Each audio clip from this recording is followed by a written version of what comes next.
नमस्कार दर्शक बंधु चलतु नजर पकाइबा आज सकाळ केतोटी गुरुत्वपूर्ण खबर उपर भिडियोटी को शेष पर्यंत देखा मोर अनुरोध। चलतु आज सकाळ खबर उपर नजर पकाइबा। आजिर खबर 341 ब्लॉक पाई खुशी खबर। मुख्यमंत्री बड़ घोषणा। राज्य कैबिनेट 11टी प्रस्ताव में मोहर बाजी।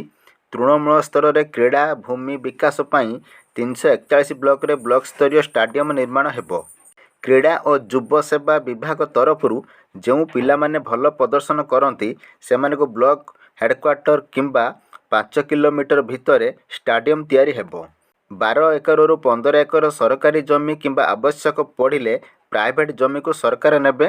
इंडोर हॉलर व्यवस्था करा जाई व्यवस्था हॉकी क्रिकेट और फुटबॉल खेल हेबो। एथिलागि 4124 कोटी टंका व्ययबराद करा जायछि। 5 वर्ष यही काम सरिबो। परवर्ती खबर दुर्घटना नेला मामू भणजाक जीवन। जगतपुर शिखरपुर संजोग करुथुबा महानदी ब्रिज उपरे मर्मत सड़क दुर्घटना घटिछि।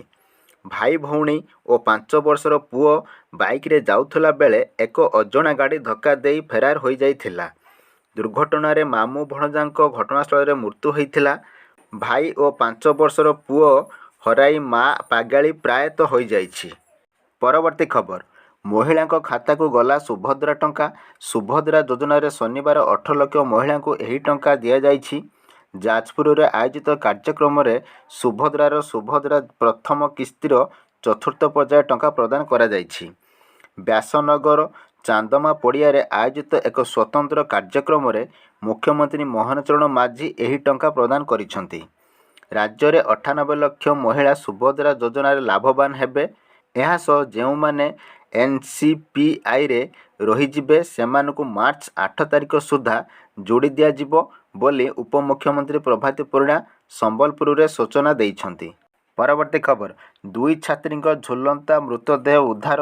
कालीमेला एमपी 27 नोडाल उच्च प्राथमिक विद्यालय रे 2 छात्री झुलंता अवस्था मृतदेह उद्धार होइछि। मृतक दुहे हेले मंदिरा सोड़ी एवं ज्योति हालदार। दुहे 2 दिन धरी निखोज थिले। दुईको निखोज थिबा नेई खबर एमबी 79 थाना रे एतला देइथिले परिवार लोके। परे एमबी 79 पुलिस एमबी 27 प्राथमिक विद्यालय को जाई तदंत जारी रखिथिले। एमपीवी 41 नाଳ निकटରେ ଏକ ଗଛରେ ଦୁହିଁଙ୍କ ମୃତଦେହ ଝୁଲନ୍ତା ଅବସ୍ଥାରେ ଦେଖି ପୁଲିସକୁ ଖବର ଦେଇଥିଲେ। ସ୍ଥାନୀୟ ଲୋକେ ଖବର ପାଇ ଘଟଣାସ୍ଥଳରେ ପୁଲିସ ପହଞ୍ଚି ତଦନ୍ତ ଆରମ୍ଭ କରିଛି। ପରବର୍ତ୍ତୀ ଖବର ଗତ କିଛି ଦିନ ରାଜ୍ୟରେ ଅଚାନକ ଶୀତ ଉଭାନ ହୋଇଯାଇଥିଲା କିନ୍ତୁ ଗତ 24 ଘଣ୍ଟାରେ ରାଜ୍ୟର 3 ରୁ 4 ଡିଗ୍ରୀ ହ୍ରାସ ପାଇଛି ତାପମାତ୍ରା। ପୂର୍ବ ଉପକୂଳ ଓ ଉତ୍ତର ଆଭ୍ୟନ୍ତରୀଣ ଓଡ଼ିଶାରେ ଦିନ ତାପମାତ୍ରା ସ୍ୱାଭାବିକ ରହିଛି। ଆଗାମୀ 3 ଦିନ ପର୍ଯ୍ୟନ୍ତ ତାପମାତ୍ରା ହ୍ରାସ ହେବା ନେଇ ଆଗୁଆ ଆକଳନ କରିଛି ପାଣିପାଗ ବିଭାଗ। ଦିନ ତାପମାତ୍ରା ସହ ରାତି ତାପମାତ୍ରା ହ୍ରାସ ହୋଇଛି ଯାହାର ପ୍ରଭାବରେ ରାଜ୍ୟରେ ହାଲୁକା ଶୀତ ଅନୁଭୂତ ହେଉଛି। ଗଞ୍ଜାମ ଗଜପତି ନୟାଗଡ଼ ପୁରୀରେ ଘନ କୁହୁଡ଼ି ନେଇ ସତର୍କ ସୂଚନା ଜାରି ହୋଇଛି। 11 ତାରିଖ ପରେ ବଢ଼ିପାରେ ତାପମାତ୍ରା ବୋଲି ଆକଳନ କରାଯାଇଛି। ପରବର୍ତ୍ତୀ ଖବର ବରିଷ୍ଠ ଓଡ଼ିଆ ସିନେମା ଅଭିନେତା ଉତ୍ତମ ମହାନ୍ତି ଗୁରୁତର। ଭୁବନେଶ୍ୱରର ଏକ ଘରୋଇ ହସ୍ପିଟାଲରେ ତାଙ୍କୁ ଭର୍ତ୍ତି କରାଯାଇଛି। ଭେଣ୍ଟିଲେଟରରେ ରହି ଚିକିତ୍ସିତ ହେଉଛନ୍ତି। ଭେଟେରାନ୍ ଅଭିନେତା ଉତ୍ତମ ମହାନ୍ତି ତାଙ୍କ ନିକଟରେ ପରିବାରଙ୍କ ସଦସ୍ୟମାନେ ଉପସ୍ଥିତ ଥିବାବେଳେ ତାଙ୍କ ପୁଅ ଅଭିନେତା ବାବୁସାନ ମହାନ୍ତି ସୁଟିଂ ପାଇଁ କେନ୍ଦୁଝର ଥିବାବେଳେ ବାପାଙ୍କ ଅସୁସ୍ଥତା ଖବର ପାଇ ସେଠାରୁ ଫେରି ଆସିଥିବା ସୂଚନା ମିଳିଛି। ପରବର୍ତ୍ତୀ ଖବର ମୋ ବସ୍ର ନାଁ ପରିବର୍ତ୍ତନ ହୋଇ ଆମ ବସ୍ ହେବ। ଏନେଇ ଗୃହ ନଗର ଉନ୍ନୟନ ମନ୍ତ୍ରୀ କୃଷ୍ଣଚନ୍ଦ୍ର ମହାପାତ୍ର ସୂଚନା ଦେଇଛନ୍ତି। ମୋ ବସ୍ ଏକ ଅହଙ୍କାର ଶବ୍ଦ ହେବ ମନ୍ତ୍ରୀ କୃଷ୍ଣଚନ୍ଦ୍ର ମହାପାତ୍ର କହିଛନ୍ତି। ମୋହନ ସରକାର ଲୋକଙ୍କ ସରକାର ଆମର କହିବା ଠିକ୍ ହେବ। ଏହା ସହ ସେ କହିଛନ୍ତି ଦୁର୍ଘଟଣା ରୋକିବାକୁ ବସ୍ ଆଗରେ ପଛରେ କ୍ୟାମେରା ଲାଗିବ। ଡ୍ରାଇଭର ଆଲର୍ଟ ରହିବା ପାଇଁ ବସ୍ରେ ଆର୍ଟ୍ସ ମଧ୍ୟ ଲାଗିବ। ଯଦି ଡ୍ରାଇଭରଙ୍କ ଆଖି ଲାଗିଯାଏ ତାହେଲେ ସାଇରନ୍ ବାଜିବ। ନିକଟରେ ମୋ ବସ୍ ଧକ୍କାରେ ନାବାଳିକା ମୃତ୍ୟୁ ଘଟିଥିଲା। ପରବର୍ତ୍ତୀ ଖବର ମୁଖ୍ୟମନ୍ତ୍ରୀଙ୍କ ବଡ଼ ଘୋଷଣା। ଅନ୍ତୋଦୟ ଯୋଜନାରେ ମିଳିବ ପକ୍କା ଘର। ମୁଖ୍ୟମନ୍ତ୍ରୀ ମୋହନ ଚରଣ ମାଝୀ ଶନିବାର ଏକ ବଡ଼ ଘୋଷଣା କରିଛନ୍ତି।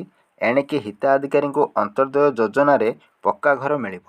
ଏହାକୁ କ୍ୟାବିନେଟ୍ର ମଞ୍ଜୁରୀ ମିଳିଥିବା ମୁଖ୍ୟମନ୍ତ୍ରୀ ସୂଚନା ଦେଇଛନ୍ତି।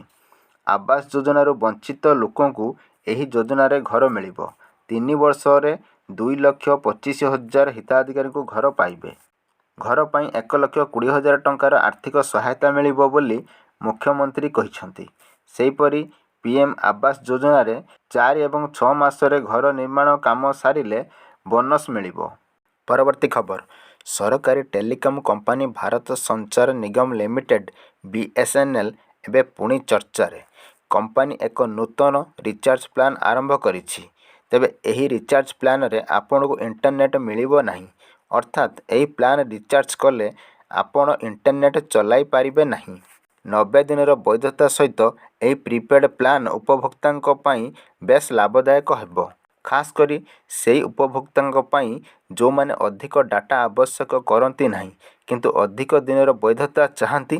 ଏହି ଯୋଜନା ସିମ୍କୁ ସକ୍ରିୟ ରଖିବା ଏବଂ ଅନ୍ୟାନ୍ୟ ମୌଳିକ ସୁବିଧା ଲାଭ କରିବା ପାଇଁ ଉପଯୁକ୍ତ।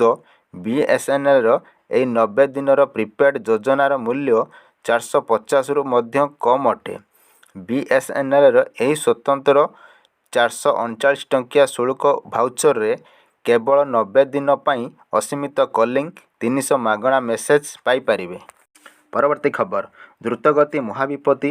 ଏଭଳି ଖବର ମୟୂରଭଞ୍ଜ ଜିଲ୍ଲା ଶୁଲିଆପଦା ବ୍ଲକ ସିଙ୍ଗିଡ଼ା ଅଞ୍ଚଳରୁ ଆସିଛି। ଭୀମମେଳା ଘଟ ଉତ୍ତୋଳନରୁ ଫେରିବା ବେଳେ 3 ଜଣ ବାଇକ୍ ଆରୋହୀ ଦୁର୍ଘଟଣାର ଶିକାର ହୋଇଛନ୍ତି। ଭାରସାମ୍ୟ ହରାଇ ଡିମିଆ ନିକଟରେ ଛକରେ ଧକ୍କା ଖାଇ ସେମାନଙ୍କର ମୃତ୍ୟୁ ହୋଇଛି। ରିପୋର୍ଟ ଲେଖିବା ବେଳକୁ ମୃତକମାନଙ୍କର ପରିଚୟ ମିଳିପାରି ନାହିଁ।